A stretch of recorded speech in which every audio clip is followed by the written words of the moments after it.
something. I paid $50 a week, room and board at my aunt and uncle's house.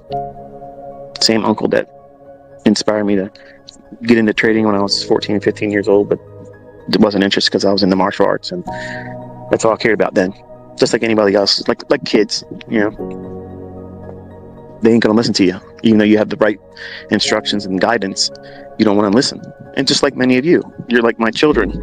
Some of you are probably older than me, but you still act like a child. You don't listen to good advice. And some of you act like that I had no adversities, like it was just too easy for me. It was unfair. Everything worked out for me. You have no idea the darkest corners of where I was and where I came from. I didn't have the courage to do what I said I was going to do when I got on that bridge. But something inspired me to go home and stop thinking about that. And when I got home that evening, I pulled out the price charts, which was a weekly service that was I got it for the financials and the agricultural markets. And it was ran by Nick Van Nice. He is he's the guy that you know as a hidden divergence or trend following divergence in stochastics.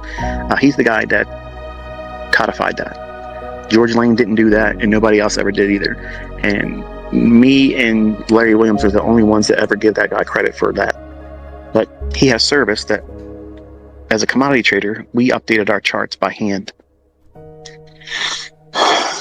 And I pulled out the charts, I was looking at them, and it just looked like Greek to me.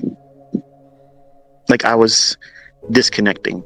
Like I wasn't interested in it anymore. For the first time, I looked at these things and said, I don't know what I'm doing. Like I can't see what it is that I'm supposed to see. And I just basically at my wit's end, I said, you know, God, I never really invited you into this. But I feel broken. I feel like I have no worth. And I don't want to be here.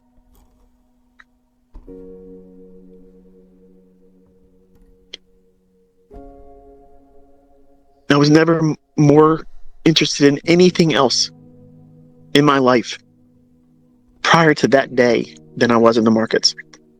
And in that day, I was ready to disconnect everything.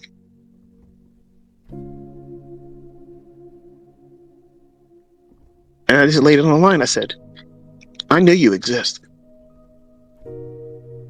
I know you've been with me, and I know I'm here because of you. But why? Like, what do I have to show for it? Like, I work so hard at this, and I can't get it to work.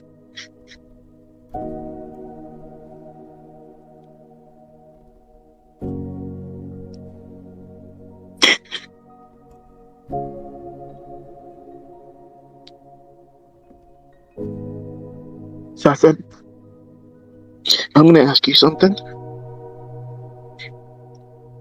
And you know my heart right now, and I mean it. If you open my eyes and my understanding, I swear I'll spend the rest of my life helping other people do it.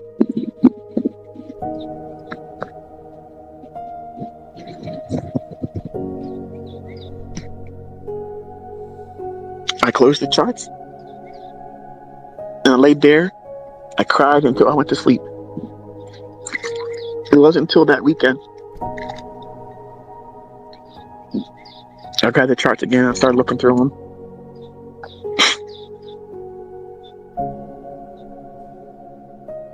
I was just literally looking at them, having no understanding of what it was I was going to look for. Nothing. And I thought about what I had asked. And I hear, look.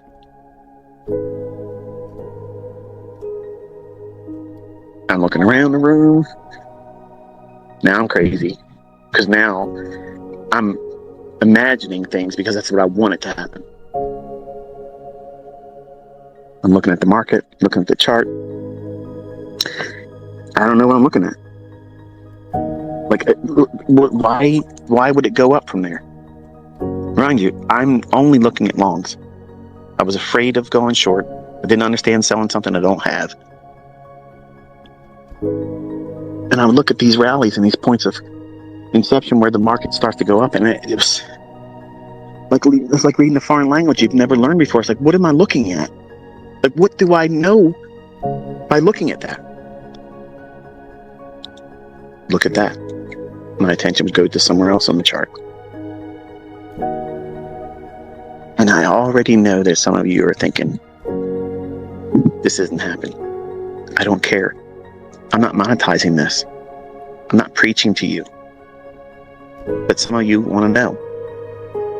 I'm not ashamed of it. I'm undeserving. I think the only reason why he let me see these things is because I asked that I would be gifted so that way I could service. I serve with this information. Because to be honest with you, listen, prior to that day, if it would have been given to me, I would have selfishly kept it. You never would have learned any of this. And I would be an egotistical maniac, living a life that would just be about me. And I believe because he knew my heart, I was broken. And that's what he has to do sometimes. He lets people get to that point because nobody reaches out to him until they're hurting. Think about it.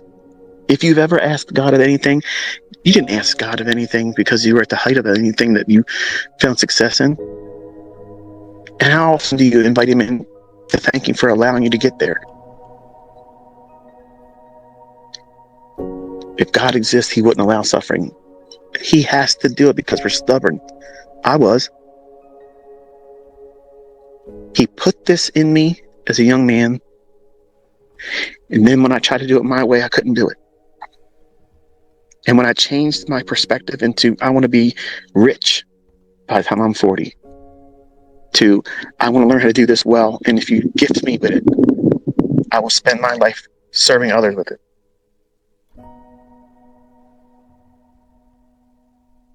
And I think that's the kind of prayer he likes to answer. I'm not claiming to know how he thinks, but that's the only thing that makes sense to me.